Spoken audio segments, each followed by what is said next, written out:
And now it's time for news from around the world. And meanwhile in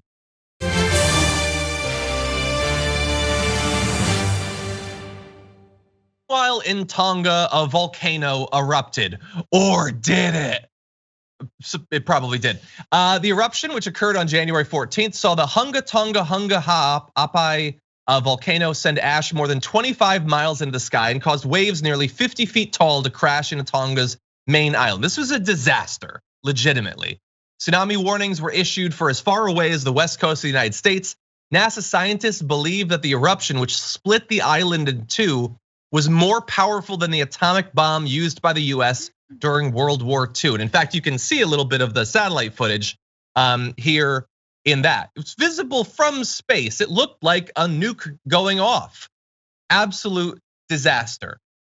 Or was it something deeper? Because nothing can go without conspiracy theories. So there are theories about what really happened. The man wants you to believe that it was just a volcano. A viral TikTok video, on the other hand, which garnered more than 1.4 million views, purports to show a mysterious object flying into the volcano just moments before the eruption. Something ain't right, the narrator says. You know, somebody did this to these folks. The assertion that the clip, which is said in the TikTok, shows an explosion coming just 5 seconds after an object supposedly splashed into the water, has numerous holes. Now, when you hear it like that, whoa, something flew in, and then 5 seconds later, the volcano exploded. That seems pretty damning. Well, the satellite footage was not in real time. It shows a sped up version of the clip.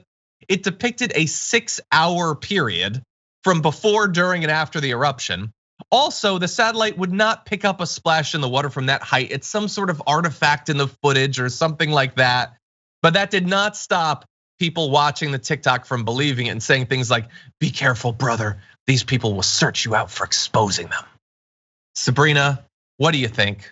Was it a laser from space? Somebody throw a Pokeball in there? What happened? I've never seen this clip. I don't believe it right off the bat, but I mean, I'm curious to see like what would have been the thing that supposedly he saw that went into the volcano, and also how close are you to the volcano that you can see something supposedly fly in? So supposedly they think that it might have been light refracting off of volcanic ash, because of course prior to an eruption there's ash in the air.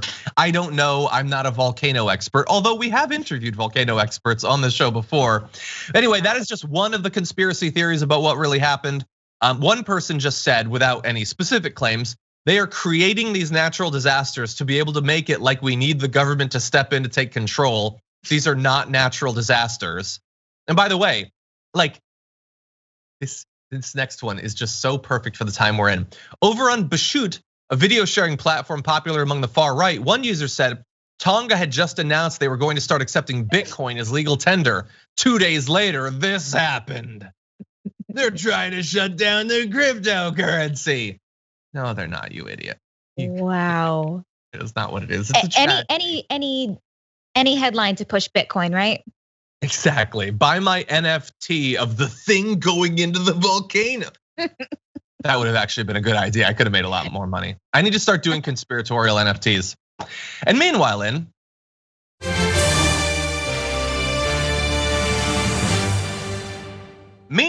South Korea, a company has invented the Kosk, a mask that rolls up, and we're just gonna show you a picture of it. You kind of need to see it for yourself.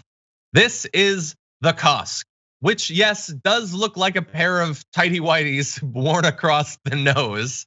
It is designed to be worn under a regular mask and to make you feel a little bit freer to eat while also kind of covering yourself from spreading or getting COVID. You can see a little bit of the eating happening right there.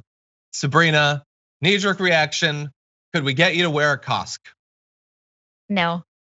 No, not to make you feel better outside. Does that make you feel better? If anything, I think if somebody is wearing that and they've got that like over their nose, and it seems like it's pretty well fitting, but if your mouth has better access to like air than your nose, I feel like people are just gonna end up mouth breathing, and there's less filters, in your mouth than your nose. At least you've got nose hair in there, but your mouth. Speak for yourself. I don't know if it's gonna help. Yeah, I don't know. I'm not a scientist. I'm not an expert. I do know though that they came up with the name Kask by combining the word mask and ko, the Korean word for nose. So that's something. By the way, they're pretty reasonably priced. 10 of them can be had for just $8. Of course, it's not nearly as much material, so I guess it's a little bit cheaper. Anyway, look, in America, there's absolutely no way that you get most people to put those on. People already have politicized every aspect of mask wearing. They're not gonna wear something that looks like a pair of Y fronts on their face, even if it makes them feel a bit safer. But let's bear in mind, South Korea has done better than us in terms of outcomes with COVID, so maybe we shouldn't be laughing.